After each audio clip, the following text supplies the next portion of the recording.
Y si te dijera que la Sevilla que conoces hoy murió exactamente en 1969, que todo lo que creías saber sobre tu ciudad es solo un fantasma de lo que realmente fue.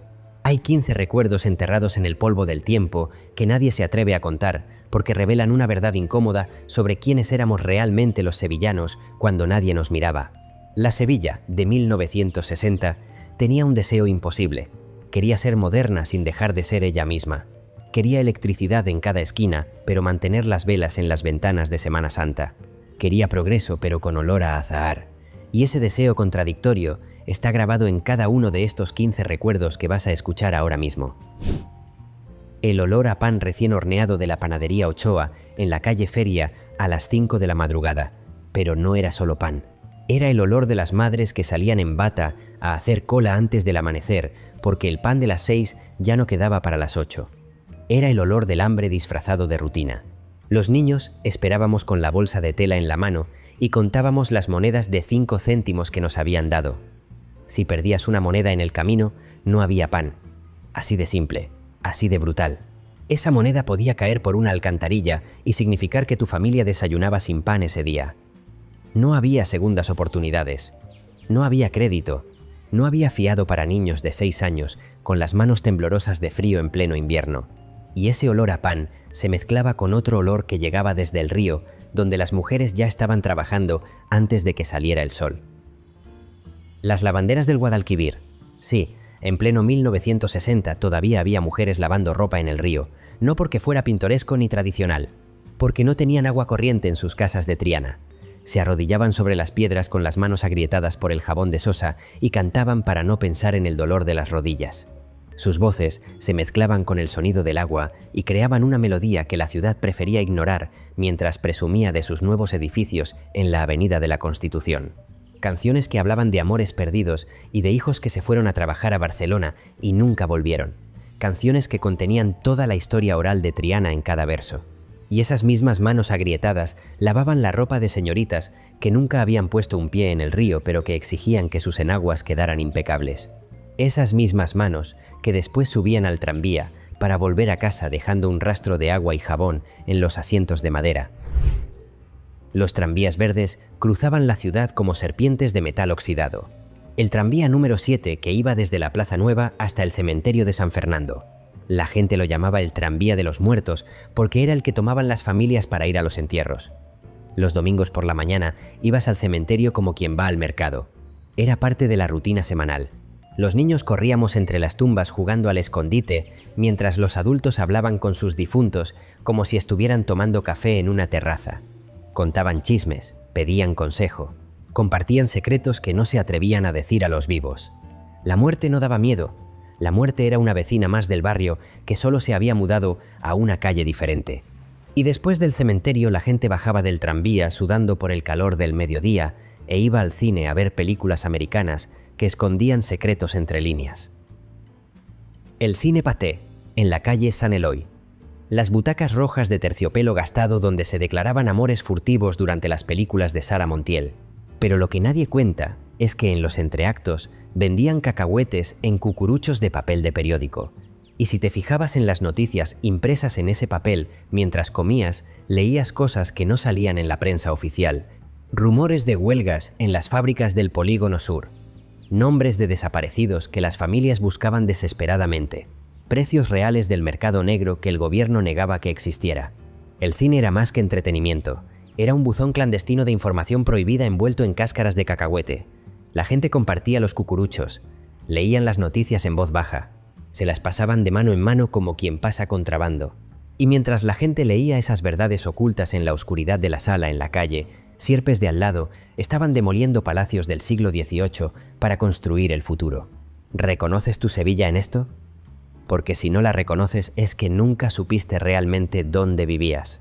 Y aquí empieza el conflicto real. Porque cuando una ciudad quiere dos cosas opuestas al mismo tiempo, algo dentro de ella se fractura.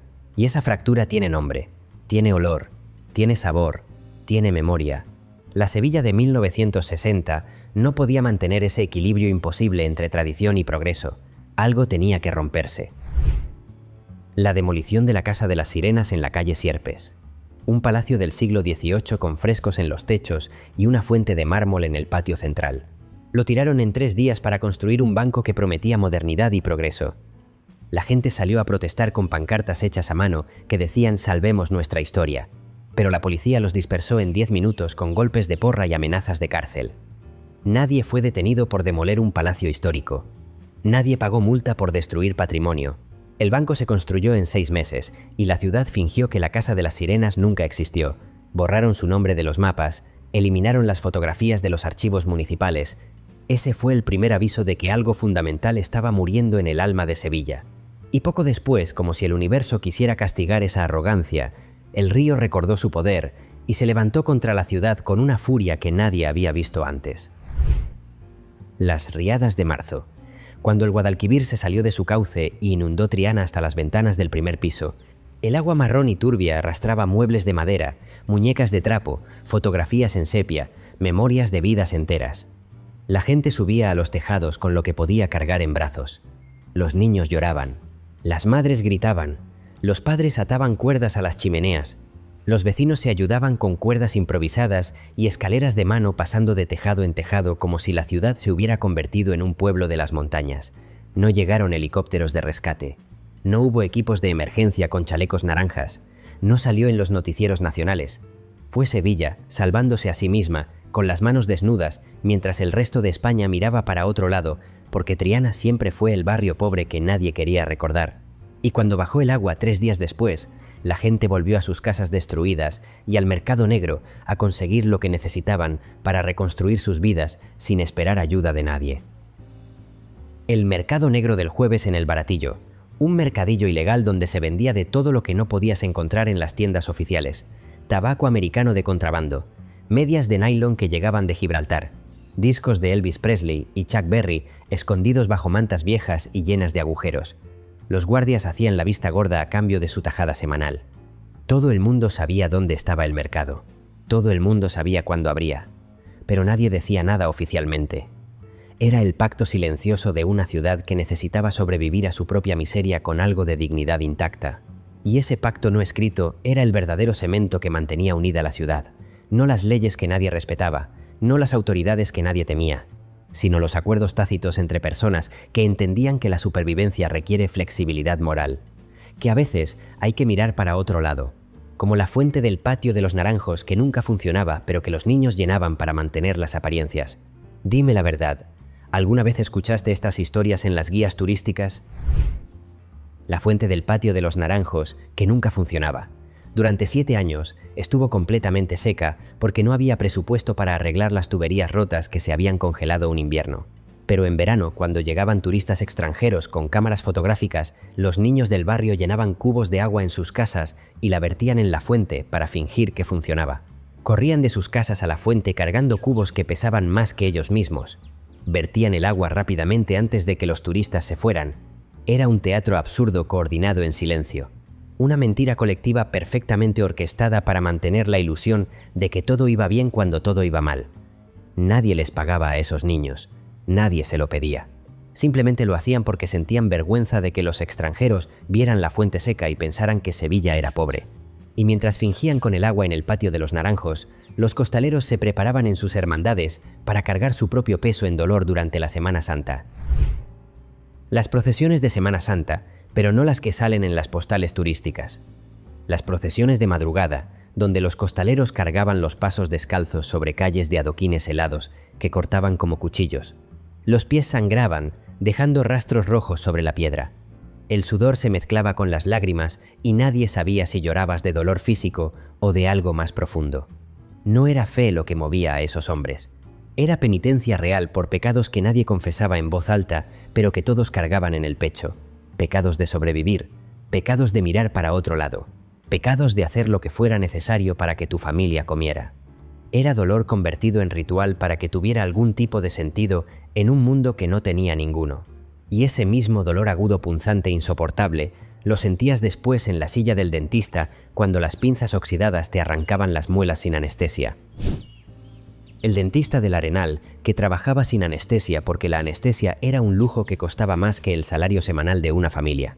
Te sentabas en una silla de madera astillada y apretabas los puños hasta que las uñas se te clavaban en las palmas mientras te sacaba la muela con unas pinzas oxidadas que habían visto demasiados años de servicio. Si gritabas, te daban un trapo sucio para morder. Si te desmayabas del dolor, te despertaban con agua fría en la cara. La gente hacía cola fuera en la calle, bajo el sol o bajo la lluvia, como si esperara el autobús a algún lugar mejor. El dolor era normal. El dolor era parte de estar vivo en aquella Sevilla. Ese dentista era la metáfora perfecta de toda la ciudad, un sistema cruel que te obligaba a elegir entre dos tipos de dolor. El dolor de la muela infectada que te mataba lentamente o el dolor brutal de la extracción sin anestesia. Nunca había una tercera opción donde no hubiera sufrimiento. Y cuando salías del dentista con la boca sangrando y caminabas por las calles oscuras, escuchabas al sereno gritar la hora desde alguna esquina lejana. ¿Empiezas a ver el conflicto? La Sevilla romántica que vendemos al mundo contra la Sevilla real que vivíamos. Los serenos gritaban las horas por la noche. Eran hombres viejos con faroles de aceite que caminaban por las calles oscuras gritando la hora y el tiempo con voces roncas gastadas por años de uso. Las 12 y sereno. La 1 y nublado. Las 2 y llueve. Pero también eran los que encontraban a los borrachos tirados en los portales y los llevaban a casa antes de que sus mujeres los vieran.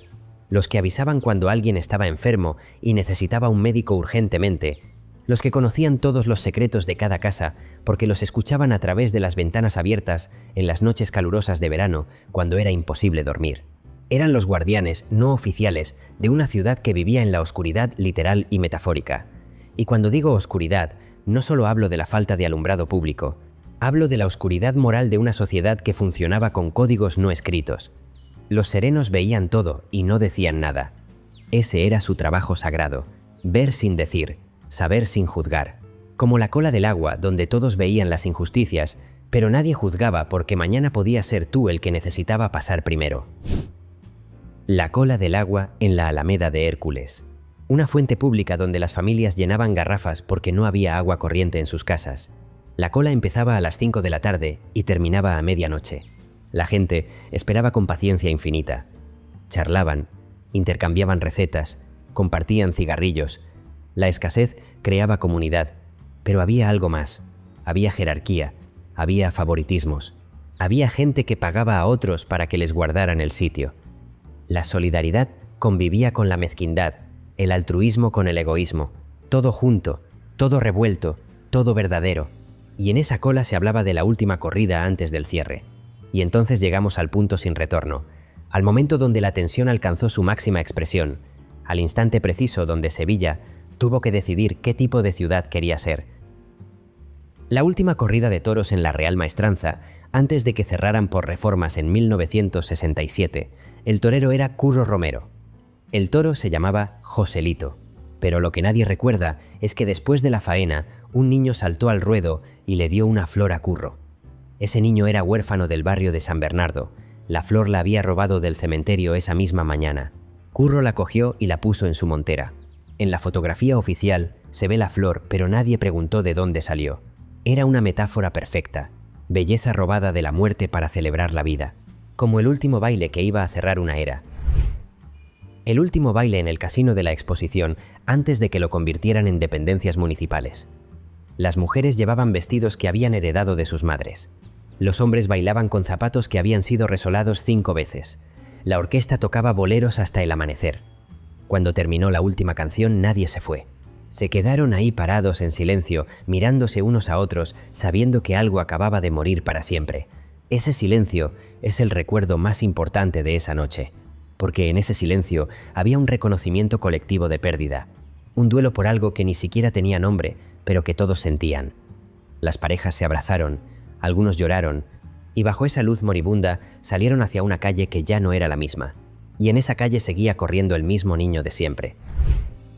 El 15º recuerdo es el niño que eras tú, el que corría por la calle Mateos Gago persiguiendo aros de metal con un palo de madera, el que robaba naranjas amargas de los árboles del Alcázar porque no sabía que eran amargas hasta morderlas, el que se dormía en verano en la azotea bajo las estrellas porque dentro de la casa el calor era insoportable, ese niño que miraba la ciudad con ojos que todavía no sabían que la Sevilla que estaba viendo iba a desaparecer.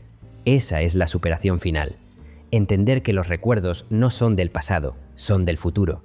porque todo lo que está pasando ahora en Sevilla ya pasó en 1960. Las demoliciones, los desplazamientos, las promesas de modernidad a cambio de identidad. La Sevilla de 1960 quería ser moderna, y lo consiguió, pero al conseguirlo perdió algo que no tiene precio. Perdió la capacidad de mirar a un vecino a los ojos y saber toda su historia sin preguntar. Perdió el silencio de las calles después de las 12 roto solo por el sereno. Perdió el sabor del pan hecho con manos que conocían cada grano de trigo. Perdió la vergüenza de lavar ropa en el río, pero también perdió las canciones de las lavanderas. ¿Fue un buen trato? Depende a quién le preguntes. Estos 15 recuerdos no son nostalgia. Son evidencia de un crimen perfecto, el asesinato de una ciudad que se suicidó porque le prometieron que después de la muerte vendría la resurrección. Y técnicamente resucitó. Pero como pasa con todas las resurrecciones, no volvió igual. Las lavanderas del río ahora tienen lavadoras automáticas en casa, pero ya no cantan. Los niños ya no corren tras aros de metal, pero tienen móviles que los mantienen quietos. El pan del supermercado nunca se acaba, pero tampoco sabe a nada. El agua sale del grifo con solo girar la llave, pero nadie conoce a sus vecinos de la cola. Ganamos comodidad, perdimos comunidad. Ganamos eficiencia, perdimos alma. Ganamos modernidad, perdimos memoria. Y ahora estás aquí escuchando esto porque algo dentro de ti sabe que estos 15 recuerdos son de tu propio futuro, porque la Sevilla que conoces hoy también va a morir. Dentro de 50 años, alguien va a contar cómo la Sevilla de 2026 se murió. Va a hablar de los últimos bares de barrio, de ti, de tus vecinos, de este momento exacto. Ese es el ciclo. Ese es el destino de las ciudades que confunden progreso con traición. La Sevilla de 1960 quería ser moderna. La de 2026 quiere ser global. Y en cada transformación, algo esencial se pierde. Algo que no tiene nombre pero que todos reconocemos cuando ya no está. Los tranvías verdes ya no cruzan la ciudad, las lavanderas ya no cantan en el río, los serenos ya no gritan las horas, el pan ya no huele igual, todo mejoró técnicamente, todo empeoró emocionalmente. Y esa contradicción es Sevilla. Siempre lo fue. Una ciudad atrapada entre lo que fue y lo que quiere ser sin decidirse nunca. Una ciudad que demolió palacios para construir bancos, pero que sigue sacando vírgenes en procesión. Una ciudad que se miente a sí misma con tanta convicción que la mentira se convirtió en su verdad oficial. Estos 15 recuerdos son las grietas en esa verdad oficial. Son los lugares donde la mentira no pudo tapar la realidad. Son las cicatrices que la ciudad esconde pero que todavía duelen. ¿Por qué nadie habla de las lavanderas? ¿Por qué la Casa de las Sirenas no está en ninguna guía turística? ¿Por qué los tranvías verdes se borraron de la memoria? Porque reconocer esos recuerdos sería reconocer que la Sevilla romántica que vendemos es una construcción artificial, un decorado montado sobre ruinas reales, de sufrimiento real. Y esa Sevilla real es la que se murió en 1960, cuando decidió que era mejor ser postal que ser auténtica. Eso que se pierde es lo que estos 15 recuerdos intentan capturar. Son huellas de una ciudad en el acto de convertirse en otra cosa. Son el ADN de una Sevilla que existió durante un parpadeo histórico. 1960 fue el año bisagra. El año en que Sevilla dejó de ser pueblo y empezó a ser ciudad. El año en que dejó de ser comunidad y empezó a ser mercado. Y estos 15 recuerdos son los testigos de ese momento. Los que pueden decir, yo estuve ahí cuando todo cambió. Yo vi cómo las lavanderas recogieron sus jabones por última vez. Yo subí al último tranvía verde. Yo bailé el último baile. Porque ese es el truco cruel de la historia. Nunca sabes cuándo estás viviendo la última vez, la última conversación con tu vecino, el último paseo por tu calle. Todo es potencialmente la última vez, pero solo lo sabes cuando ya es tarde.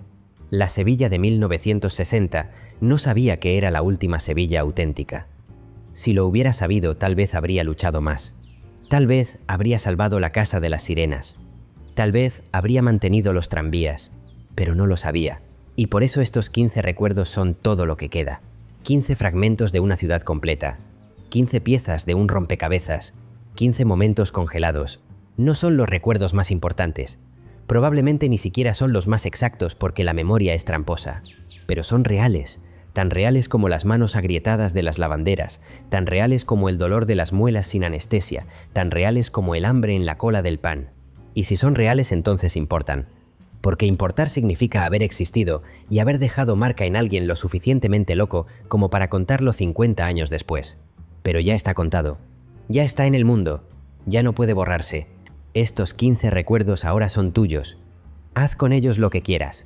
Olvídalos, ignóralos, compártelos, o simplemente déjalos existir en tu cabeza como una grieta en la verdad oficial, como una prueba de que hubo otra Sevilla antes de esta y que habrá otra después, y que todas son la misma ciudad muriendo y renaciendo sin aprender nunca la lección. Esa lección es simple. No puedes ser moderno y auténtico al mismo tiempo. Tienes que elegir, y Sevilla siempre elige mal.